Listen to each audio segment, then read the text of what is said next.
I would say it depends on the industry they want to get in, because Vegas might not be the best place for them to start that business. Okay. There's a lot of pluses in Vegas. I mean, you have a transient population of 42 million people a year. Mm-hmm. You have a big mining industry, a big gaming industry, a big that's why it depends hotel what industry. Yeah. That's why it depends. So Vegas has a very favorable tax climate. It's a great place to form a company. Very much so. Right? Yeah. Vegas and Delaware are both great. There's a lot of reason to do business in Vegas, but be passionate about what you're doing, because you're going to be spending your entire waking day doing it. Yeah. Yeah. Right? And if you don't like it, it's going to be miserable. Mm-hmm. Yeah. When you go into business for yourself, you don't punch out at 5 p.m. Mm-hmm. Right? You don't take the weekends off. Mm-hmm. You don't have you don't week get or breaks. two. You don't have a week or two of holidays, right? You're still answering the phone in bed at night, Mm-hmm. right? You're not on the clock. You're Sometimes you working don't for yourself. sleep. Sometimes you got to stay up for days. Yeah. Yeah. So know that going in. This is not a 9 to 5 Monday to Friday job, Yeah. right?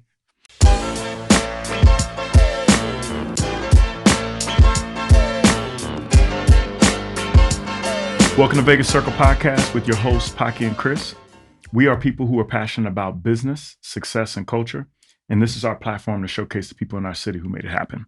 On today's podcast, we're going to be discussing what it takes to be a successful entrepreneur, strategic thinker, and networker with businessman Jay Bloom and also his son, business investor Sean Bloom. So welcome to the Circle, fellas. Thank you. See you guys. Finally make this happen, man. Yeah, no, I'm glad. Thanks for reaching out. I'm glad we had to, man. So you guys have been just kind of starting off, jumping right in. You guys probably been on 50 plus interviews in the last probably 3 weeks. Yeah. So of course we got to ask you the traditional question before we get into the business questions. Let's do it. The submarine. Yes. So you guys were supposed to be on the Titan submarine that actually imploded, which is unreal, situation. Yeah. Very sad to hear. But can you guys share that, at least for our listeners and the folks in Las Vegas, what made you guys not, want to be on the submarine?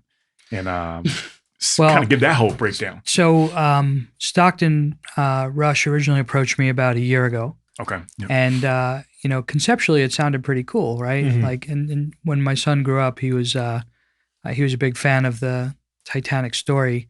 Yeah. So I thought this would be an opportunity to do something really unique and a one-of-a-kind experience for him. So I told Stockton I was interested. And we talked about it conceptually until about February of this year. Okay. And in February, he started to want to set dates. So Sean spoke with his friend, and they started to raise some concerns about the sub, and he did a little research and some digging.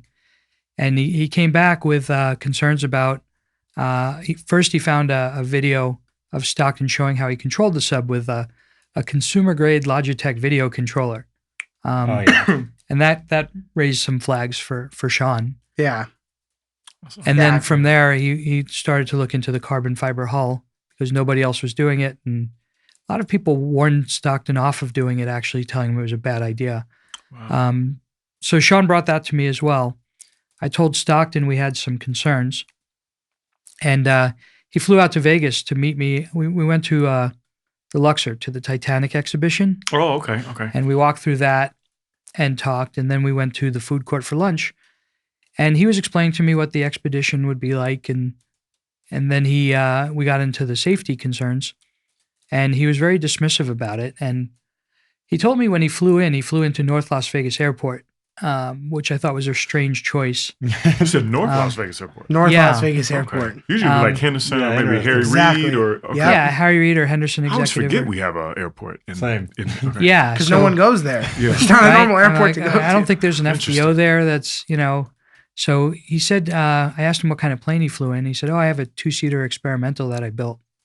I'm like, okay, now I'm a pilot. I've had my helicopter pilot's license for 25 years. Wow. I don't think I would get into an experimental aircraft. So I'm thinking about it. And here I have a guy who flew in on a home-built aircraft that I would never get on to pitch me on going on a home-built submarine to the bottom of the Atlantic Ocean. That just sounds crazy. Yeah, right? It was crazy. So in April, he started to pitch me on dates in May. And then the May dates slid to June 18th, which was the date of this expedition.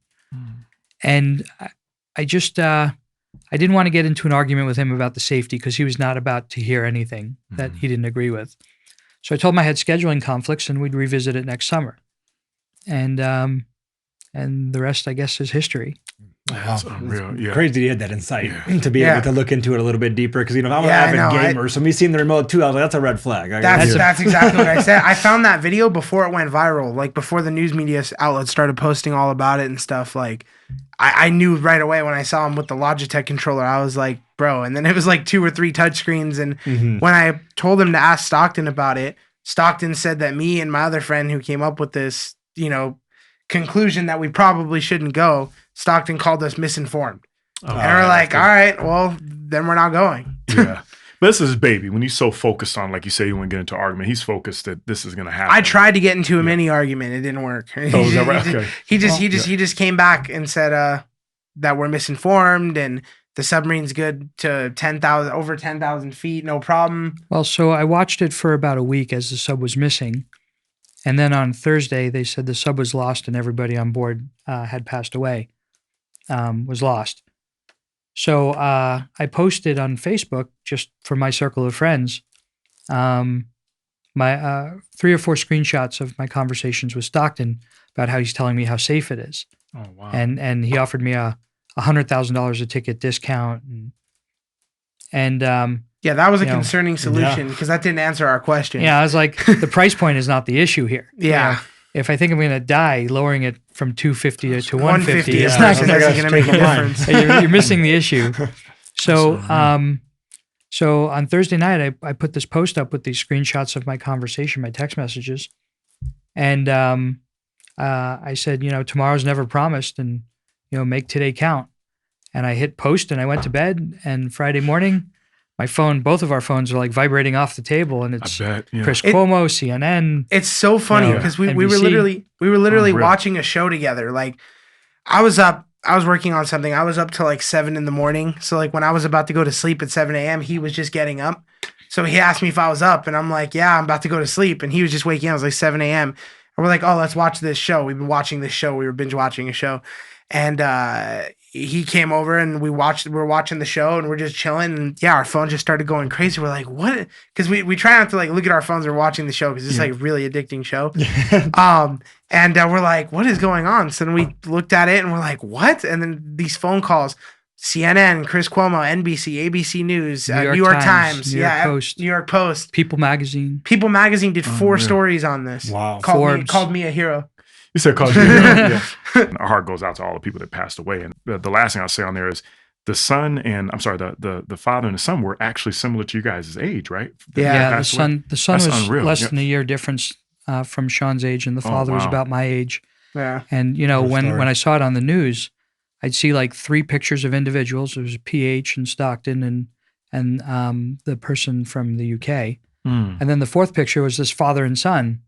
And I'm like, but for one bad decision, but for one decision, That's right? unreal. That would be our picture on there. And it'd be my family, it'd be our family talking to the media about us. And that was Father's Day too, wasn't it? Yeah, that's why. That's why they went. Oh, that's right. The kid didn't want to go. Wow. The kid had the same concerns I did. Wow. But my dad listened, and his dad didn't. Well, I think, and here, this may be your transition.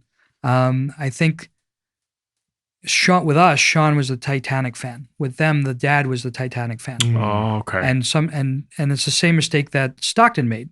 When you become emotional and emotionally invested in something, you lose objectivity and you start making bad decisions. Got it. Yeah. And I think that's what Stockton did, and I think that's what the father did when his son raised his concerns. The difference was I was the Titanic fan, and I still didn't want to go because of all the fucking problems. Yeah, it's wild, man. So you've obviously been very successful, especially in Vegas and throughout the country. And I've had my good days and my bad days. You've done some amazing things. So what we want to kind of first start off with is just kind of briefly discussing like your business background and some of the business ventures. Did I read correctly? So your first kind of start in entrepreneurship was you created a PPO network for companion animals. Is that what my understanding was? Correct. I spent 10 years with JP Morgan Chase, and I was an executive in Fast Track. Okay. And then my wife and I had a golden retriever that had hip dysplasia, and it was like $3,000 surgery, and this was the late 90s. Okay. Right. And I said, and there was no products available, and I said, well, what if I establish a network where I negotiate contracted pricing and then charge for access to the network? Okay. And it was the only product out there, and there's like enormous amount of pets in like half the households in the country. For sure, yeah. So we did that, and I wound up selling. I had to find a way to distribution channel for these memberships, and I built the network up to 2,200 veterinarians around the country. Oh, wow. Okay. And sold membership access to the network through employee payroll deduction benefit programs. Got it. Okay. So I went to Fortune 500 companies and I said, "Hey, look, you can offer this to your employees." They would take 50,000 employees, $10 a month each that sign up for it, and send me a check. It's a win. Yeah, that's a Yeah, huge. that sounds like a pretty big insight to jump into that. Like, did you have experience with kind of navigating those dynamics before? Or you just knew it was kind of just like a standard business culture type of decision that you made to kind of continue to push it in that direction? Well, we started building the network first, and we were looking at just retail sales, word of mouth. It wasn't growing fast enough, and I wanted to grow the network faster and expand faster. So we started looking at other distribution channels, and we did a deal with Petco to sell it through Petco, and we did a deal with a bunch of Fortune 500 companies to sell it as an employee benefit. Yeah, that worked a lot better than idea. trying to sell it one at a time on our website. That's awesome. Yeah. Especially having that insight. So you've kind of had many hats, and I know we're getting also what Sean's been able to do, but you've been involved, obviously building the Mob Museum back in the day in Vegas. But we do have to ask you just a brief question about the NBA, right? So we know it's recently came out that, Seattle and Vegas are on the cards for the two, expansion teams that are in Vegas. Can you kind of touch on just your perspective and your thoughts on Vegas as far as being, additional professional team that's coming here, but also your thoughts on possibly being, part of that, capital group that would actually buy in and be able to bid on a team here? Yeah, I'm somewhat limited in what I can speak to. Sure, but I am part of one group that is bidding on the team or looking at bidding on the team. It's not open yet for offers. Okay. I think our group is one that, whether it's our group or somebody else, I believe the NBA is coming to Vegas in the next year or two. Yeah. And I think a team here would do very well, and the NBA ownership would do very well with a team here. Are you both naturally sports fans? Is that what's kind of driving the interest, or is it more strictly like a business decision at this point, or just one where you maybe you do have that emotional? It was more of a trophy asset to us in the beginning. Gotcha. And it was a fun way to we met a lot of people doing this. Yeah, I can imagine. Yeah, no, a lot. It was incredible. But initially it was business decision mixture of we're not particularly sports fans. We don't watch the NBA. The value is going up exponentially over the last couple of years. Yeah, it's mostly a business decision. And they're renegotiating their broadcast contract. I think that's what they're waiting for. Yeah. And when the broadcast contract is renegotiated, we'll see what the economics look like, because it still has to make sense from an economic perspective. Yeah, you see what Michael Jordan just did. That was wild. Yeah, being able to sell his team for an unbelievable amount. Yeah, I know. It's I looked at another team before they were looking at expansions. Okay. And I negotiated to buy it for $1.65 billion, and I was looking to move it to Vegas. Okay. Right. And he paid $160 million for it, so it's a 10x return. And the owner was not down for the Vegas move, though. He wanted to stay. He wanted to stay where it was. That's why we ended up not doing the deal. Oh, got it. That's interesting. It's That's a lot of politics Vegas, behind that. Well, so much behind it. So much. I can't even imagine. Yeah. But $1.65 billion, we would have overpaid anyway, to be honest. Ended up selling for less. It sold for less. Yeah. We would have overpaid. It sold for less because there was a bid behind us, and we were the high bid. That's why he took our offer. Got it. But it's in the past. Yeah. Agree to disagree. The reason I didn't do that was because if my intent was to buy the team and move it here, and the NBA says we're going to do an expansion franchise in Vegas, well, then I'm not going to be able to buy a team and move it here anymore. Yeah, exactly. That makes sense. If I bought that team and moved it here, it'd be a couple $100 million relocation fee. Yeah. They were looking initially for $2.5 billion for an expansion franchise fee. Wow. So they're not going to forego that for my $300 million to move a team. Not at all. Yeah. What do you guys see? Vegas is absolutely awesome what's happening here, right? We've got the Knights, obviously, congratulations to them. They just won in the Stanley Cup. Bill Foley did that brilliantly. It's 7 years, right? I was part of the founding 50. Oh, okay. So Well, turned into the founding 75. Founding 75. Okay. But Bill put together a group of people in the community to help acclimate the idea of a hockey team in the desert when nobody believed in it. Yeah. And I had a conversation with Gary Bettman about, he asked me, do I think a team would work here? I told him that I moved here from New York. I had a very young son. And when I was in New York, I had 2 or 3 teams in every professional sport. I had the Knicks, the Nets, the Giants, the Jets, the Islanders, Rangers, Devils, right? Yeah. I mean, and I moved to Vegas and I had the Area 51s and the Wranglers, right? But I didn't have any professional sports teams. And it was something really missing. And there's a lot of people in Vegas from New York and from California, where California had the same situation. So yeah, I think there was the community was starved for a professional sports team. And I told Bettman I thought it would do very well. I said, I bet you he sells out the entire arena, fast, sets a record. And he did. He said, we're going to have a Stanley Cup within 6 years. And he did the first year, didn't they? No, they went to the Stanley Cup. Went to the Stanley Cup in the first year, lost to the Capitals. I'm sorry, you're right. So close. They were so But they close. went there. That's what We went there. They went to first Game year. 5 of the finals for the Stanley Cup in their first year. It's unreal. Which never happens for an expansion team. No, from any sort. ever. They did so well. And the timing of it too, it was the week after the 1 October shooting. Oh, wow. So everybody came in and that was like a healing moment. I think it was an emotion. The entire arena was just, you could feel the energy. Yeah. And that never left. And that was a time in Vegas I think I'll never forget. The flags flying everywhere. There was so much morale. I think everybody rallied around that moment, and it was so important for our city. I think. I remember the first game. Again, this is a week after the 1 October shooting. So the 2 teams come out, they're facing each other, and then the other team, I think it was the Arizona Coyotes, they skated over to our side and stood with our team. Oh wow! Instead of facing each other. Powerful. It was really, really something. Yeah. I'm almost embarrassed to say this. I'm originally from Chicago, but I lived in the East Coast for a long time. Never went to a Bruins game. My first hockey game I go to is the Knights. And you're right, it's rocking. It's a great arena. Yeah, they do such a good job there. They did a great job with it. I've gone to, I'm the same way. I went to one Islanders Rangers game 100 years ago. Okay. Yeah. And 100 years ago. And, so I really wasn't familiar with hockey that much, but I wanted a professional sports team here. I'm with you. So I got involved and the first season, I'm like, this is great. So I went out to LA to go watch the LA team play there. And I got to tell you, it was half empty. People are reading, falling asleep. You go to a Knights game, the energy is just off the charts. Yeah, everyone's show. there. Everybody got different people. Bill Foley, doing everything. He was just absolutely genius in his marketing and his production. And he's built a world-class team. And he should have 2 Stanley Cups right now. Yeah, right. for real. Well, we got next year. Yeah. We may see back-to-back. We might see it again. I'm looking forward to that. Kind of flipping it a little bit to yourself, Sean. You're a great networker.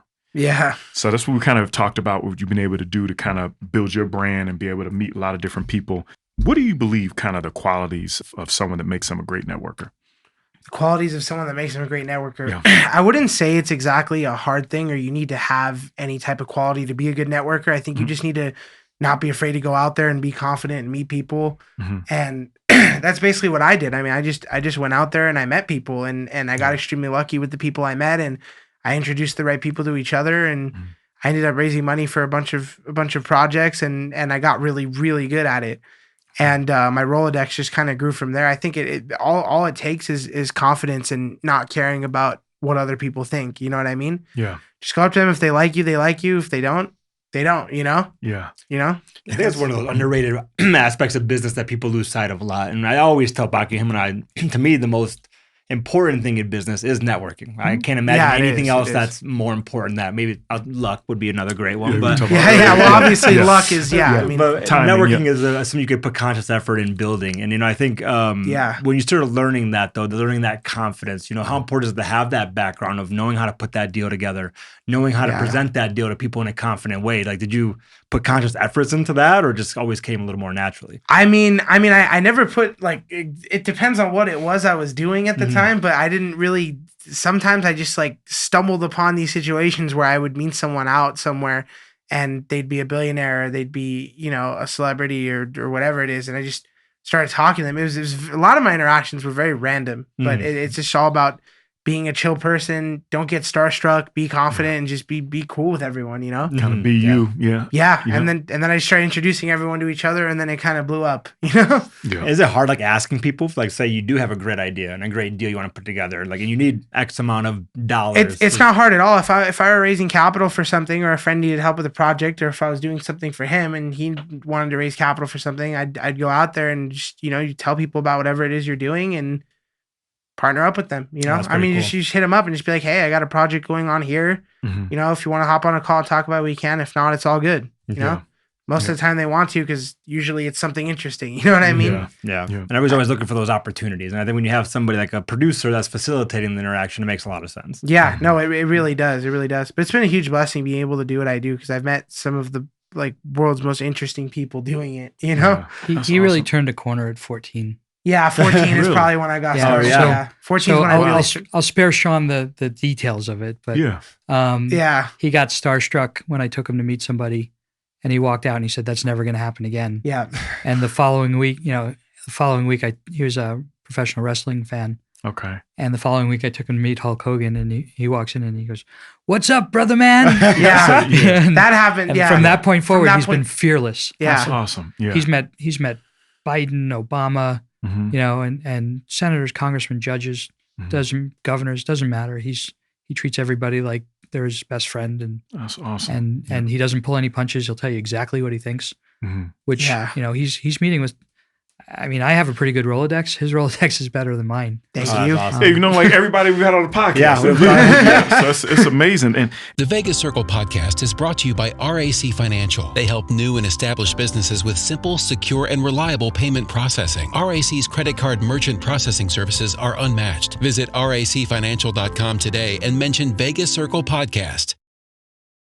And that was actually a question for me, because I'm you know, my wife and I, we have 2 kids, and I was curious, just, you know, as far as business meetings, right? Like, you're in a lot of different rooms. At what age did you start bringing, or did you bring Sean to like different business meetings and things to learn? No. You didn't? Sean just kind of brought himself to my business meetings. Smart. Yeah. Yeah. I mean, we were separate growing up, because he was still building his businesses and he was building out his real estate fund, and I was, you know, going to school. Not really. I was going out partying and meeting people.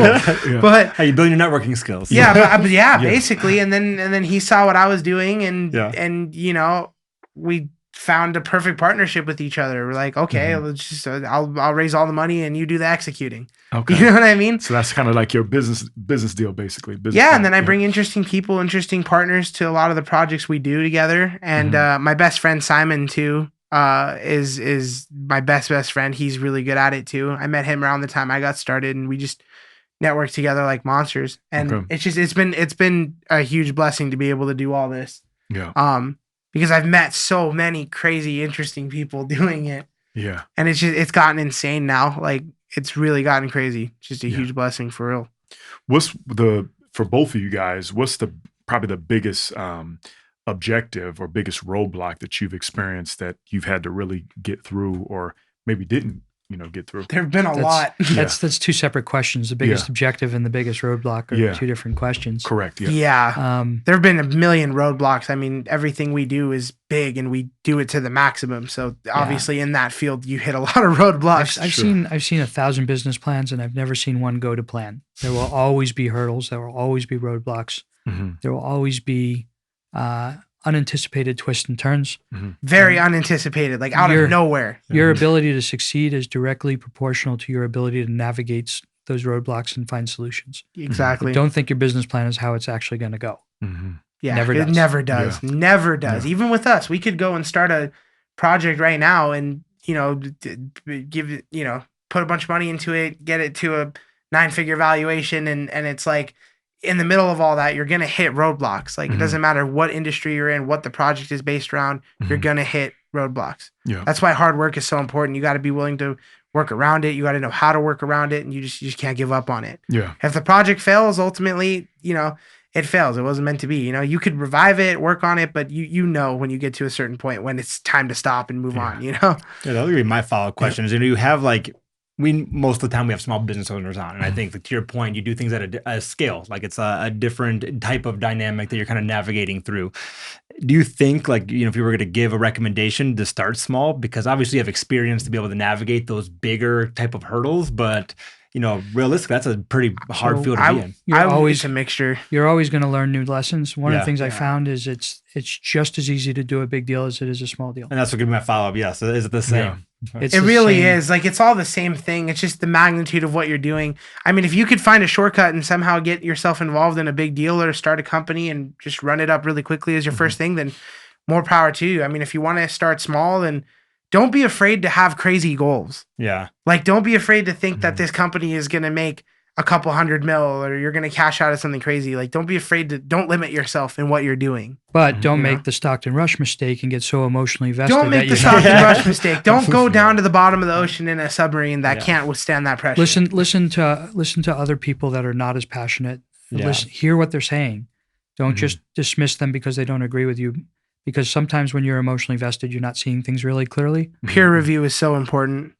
Let your friends and business find partners. people that are objective, that will be honest with you, that will be critical of what you're overlooking because you're such a believer in your project, you're not seeing things. Yeah. That passion you get because you believe in the project is so important, but it also can cloud your judgment.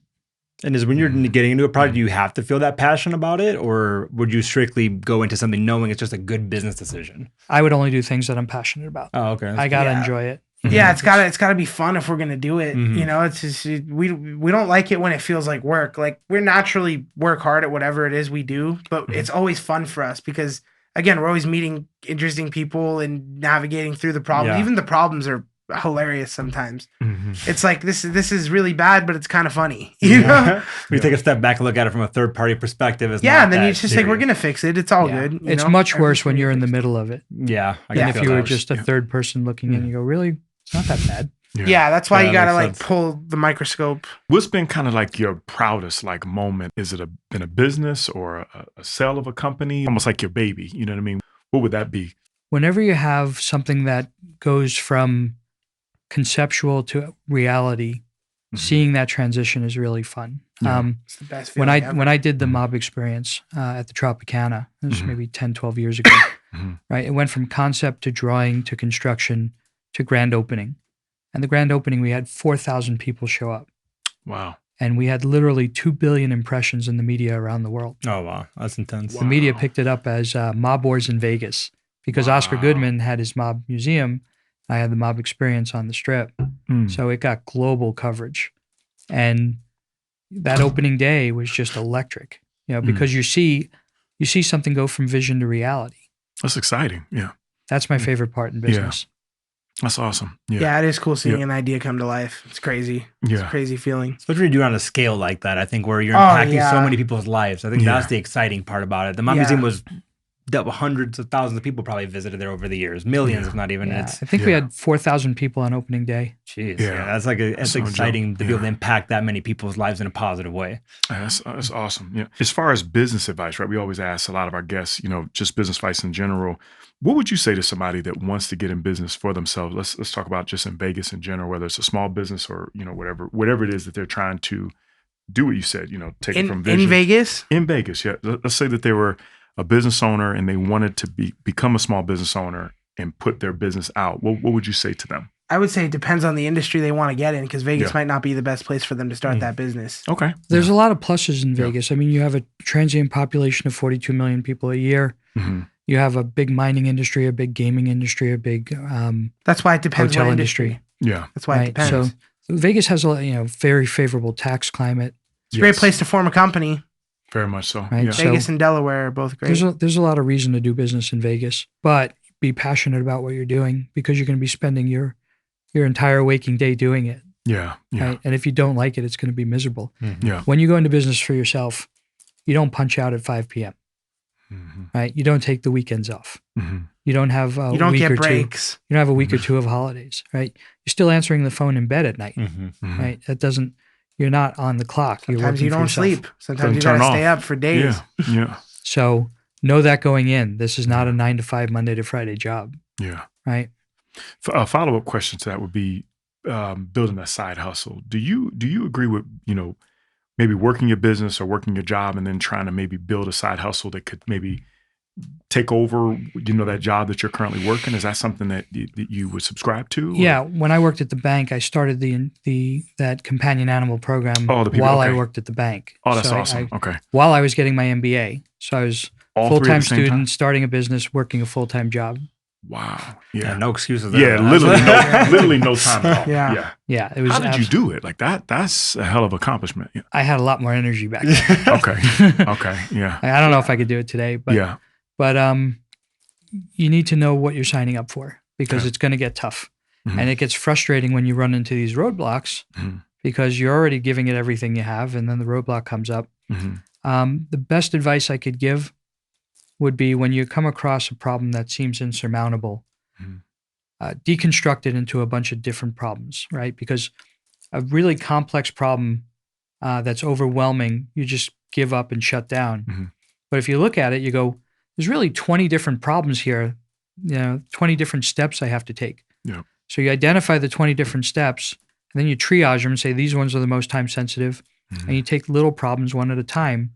By the time you finish the 20th problem, that big insurmountable problem has been solved. Yeah. So it's really about deconstructing and triaging the different elements of a big complex problem. I love that. Yeah. I remember when we sat down with Paolo Termani a couple of years back, he mentioned something similar, but in a different perspective, like the pizza, really just breaking down the problem as a pizza and really just getting in and breaking it up. It might be the pepperoni, the sausage, whatever it is, but you're breaking that problem down until you get down. There's an expression that it's, how do you eat an elephant? Yeah. One bite at a time. Yeah, you're right. Yeah, that's true. Yeah, that's true. Just transition a little bit. We always ask about food in Vegas, right? Because we love the Vegas restaurants. Can you guys both give us one gem of a favorite restaurant you go to in Vegas, or maybe something on the strip or off the strip? You want to say it at the same time? Yeah. SW at the win. At the win. SW is very good. And you want to say number 2 at the same time? Sure. The mansions at MGM. Okay. That's awesome. So you guys both like the same spots all the time. Those two are our two favorites. I'm not going to lie to you. I'd personally like LA a lot more than Vegas for a variety of reasons. Okay. Yeah. The food out there is a lot better. When I'm in Vegas, I just mostly eat fast food, or I'll go to the store, I'll cook something, whatever. Mm-hmm. Okay. I like Mr. Chow's at Caesars. Mr. Chow's is good. That's a big chain restaurant. I personally, SW is definitely the best. I like SW. I've been there multiple times. It's very good. Yeah. Management there has gotten a little strange. Okay.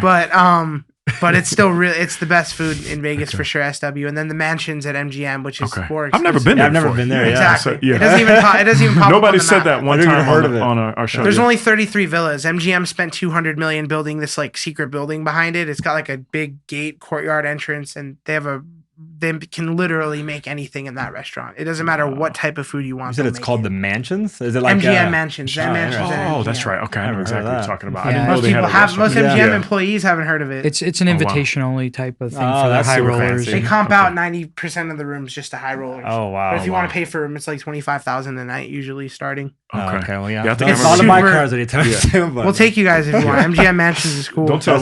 We'll sign up for that 100%. You have to tell us when. We'll put the date on there. That's awesome. Nobody's mentioned that. I don't think anybody else mentioned. Somebody might have mentioned SW, but I heard STK. I think SW is STK is basic though. I mean, STK is everywhere. STK is in LA, Miami. SW is different. I love STK, but the SW as a whole, it's beautiful. Yeah, and the steak is so much better. And the nice thing is, it's we've been multiple times.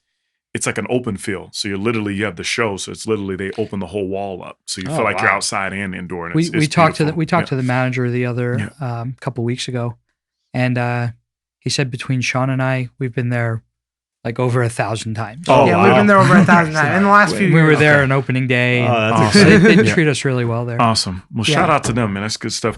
What else are you guys working on? I know some of the things you guys can't talk about, but what else let's just talk about 2023. What else are you guys focus on for this year? We're doing a large development project in Vegas. We're building 4,200 unit apartment complex. Oh, nice. Awesome. It might be one of the biggest. It's the biggest affordable housing project in the country, I think, that we're working on right now. Okay, awesome. And Vegas needs that right now. Yeah, I think with the rental prices skyrocketing.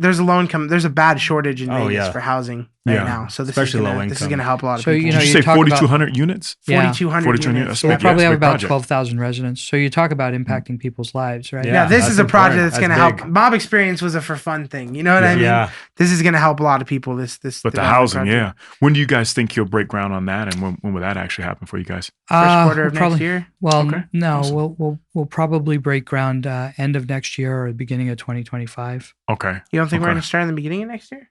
To break ground? No. Not break ground. Yeah, that's true.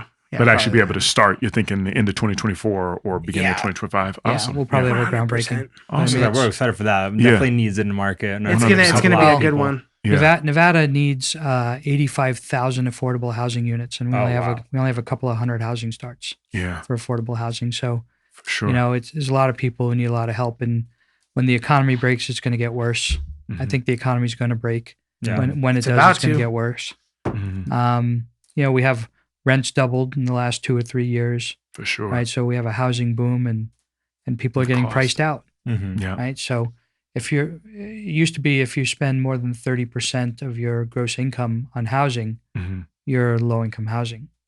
And because the housing prices have gone up so much, that percentage of your average gross income has gone up above that 30% for a lot a people. Yeah, and it has. They're in trouble. Mm-hmm. Yeah, and all those new developments that you're seeing pop up everywhere, A++ developments with $2,500 to $3,000 a month rents, and that's not just attainable for the majority of the people who live here. A lot of people have been affected by this. Yes, it's been tough. Nationally, the country needs 7 million affordable housing units. Wow. Nationally, right? 85,000 here in Nevada. Wow, that tells you the demand. Yeah, that's unreal. Yeah. Unreal. Well, I can't wait for you guys to put that together, man. I applaud you guys for being able to do that and stepping up and doing that. Anything else you guys want to share that we forgot to ask you guys that you want to leave us out on? All right, I'll leave you with this. Okay. I was asked to speak at the World Economic Forum in Davos, and they asked me, what's the definition of success? Mm-hmm. Right? And it's not what you think it is. Most people think it's a lot of money. It's not. Mm-hmm. I know a lot of people that have money that are miserable. And I know a lot of people that don't have money that are the happiest people on the planet, right? So it's about finding that balance where you wake up in the morning excited and you're happy. And I thought about it for a while, a long time ago, and I decided there are really 3 things that go into it, right? It's money, time, and health. And if you look at that, when you're young, you have time and you have health, but no money. When you're working, you have money and health, but no time. Mm-hmm. And when you're older, you have money and time, but your health starts to fail, right? So I decided a long time ago, the trick was getting all 3 things at once, and then you'll find happiness. So that's kind of where I set my focus. Yeah. That's a powerful statement, that's a good man. one. That's 100% right. That's awesome. I'm glad you ended us out on that. Yeah, Sean, anything fantastic. else you want to leave us on, man? That was powerful, Jay, for sure. Yeah, pretty much. That's your common quote. Shots fired, man. Yeah. Well, we liked it. No, I know it's good. It's good. Yeah. Well, there's another thing that Sean showed me actually. There was a guy giving a lecture to a group of people, and he said, "If I offered you $10 million, who would take it?" And every hand in the room goes up. He says, "What if I told you you're not going to wake up tomorrow?" And every hand goes down. He said, "So what you're telling me is tomorrow's worth more than $10 million to you." Oh, dang. That's a pretty good one too. Yeah, I found that one on Facebook.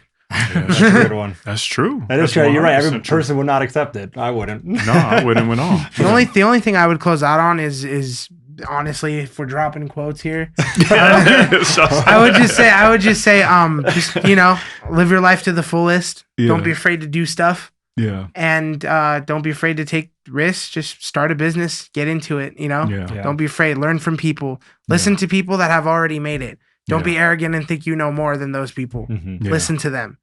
And awesome. Live your life to the fullest. Live every day like it's your last. Yeah. Fantastic. Well, appreciate you guys, man. Thanks for taking the time, man, to do this with us, man. We appreciate it and making this happen. You can check us out at thevegascircle.com. So appreciate you guys' time, man. Thanks cool. a lot, yeah. man. No, 100%. Awesome. Yeah. Thank you. Great to meet you. Yeah, that was